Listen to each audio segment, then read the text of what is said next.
Team, itong report na ito ang magde-decide kung ma-approve ba ang research natin. So, dapat accurate lahat. Walang mali. Kapag hindi na-approve, sayang lahat. Kaya nga dapat siguradong pasado.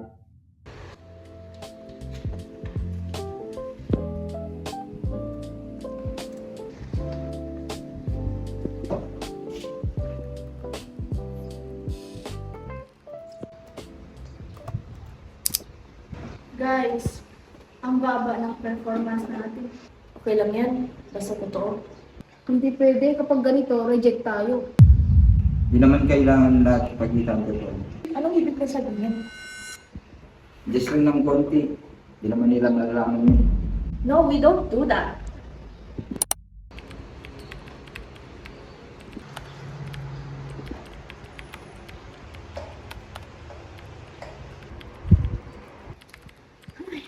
Grabe, ang baba pa rin. Parang kulang pa rin kahit anong ayos natin.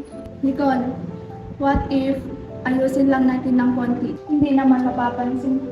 Mapansin man o hindi, balik pa rin. E paano kung bumagsak tayo? Masakit yun, oo. Pero mas mahirap gawin yung alam kong hindi totoo. Di naman kailangan maging strict. Hindi to pagiging strict. Choice lang po ng klaseng tao gusto mong maging. Kahit pagod, at least wala kang tinatago.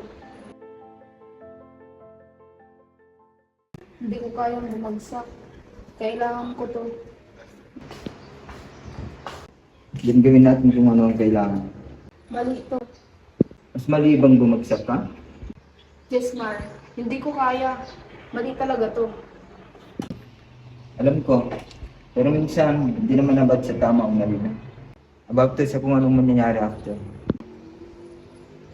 Anong ibig mong sabihin? Kapag bumagsak tayo, tapos na.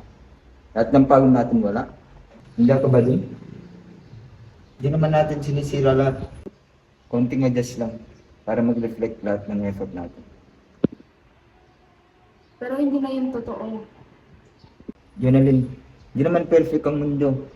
Kung minsan kailangan mo lang sumabay para hindi ka mag-uwan. Hindi ka masamang tao. Gusto mo lang pumasa.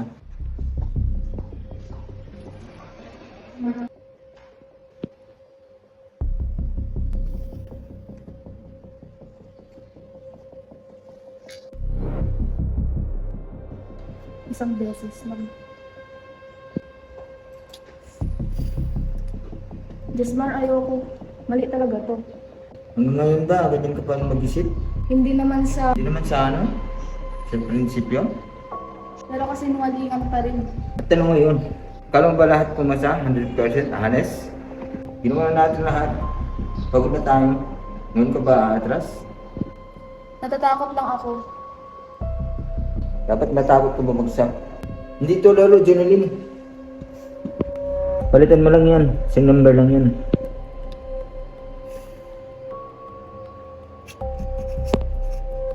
Sige.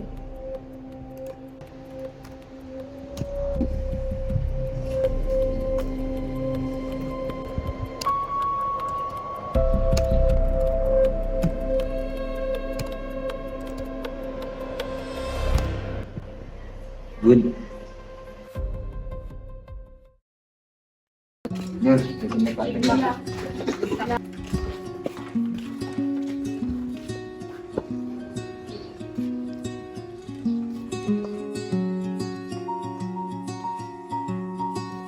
Good morning, respected evaluators. We are here to present our project performance report. Before we begin, let me introduce myself. My name is Nicole Kawilan. Tulimig Mangilan. Janalyn Kawilan. And yes, Martin. So now let's start.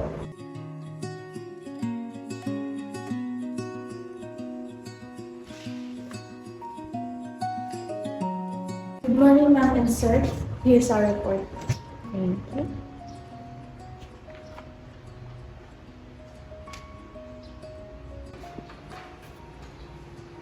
These numbers are impressive.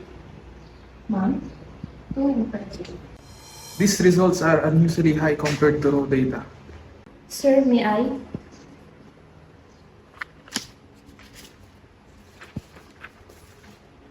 Ma'am, hindi po po yung report namin.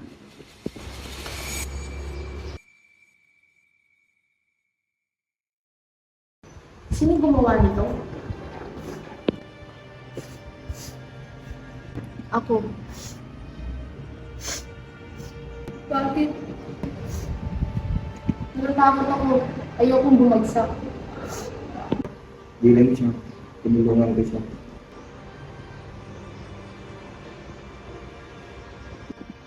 Alam niyo bang ginagawa niyo?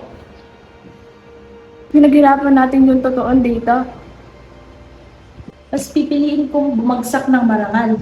Isa sa pumasa na may kasinungalingan.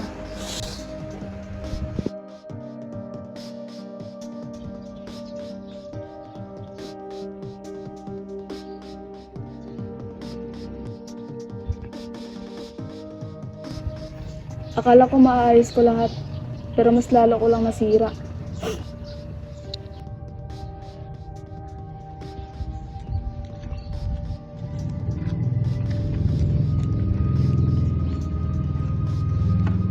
Kung pwede lang ibalik.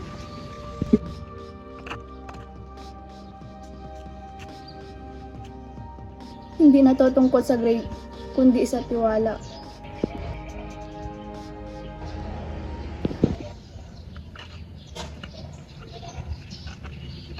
May gusto kong ipakita sa iyo.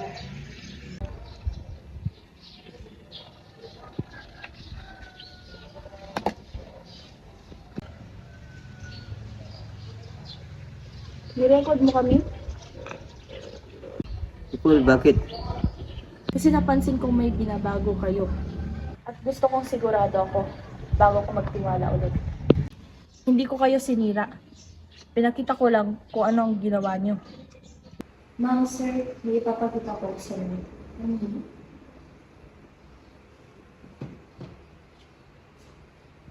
Palitan mo lang yan. Same number lang yan. Sige.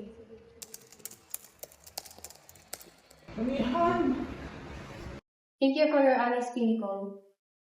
Your group may have failed the report. But you passed something more important. Sa mundong kayang baguhin ang numero, mas malaga ang taong hindi kayang baguhin ang prinsipyo. Integrity isn't about being perfect. It's about choosing what's right even when it costs you. Pagod man ang punan, mas payapa pa rin ang konsyensyang walang tinatago. I thought fixing the numbers would save me, but it only broke who I am. In chasing success the easy way, I didn't realize I was losing what truly mattered. Thank you guys!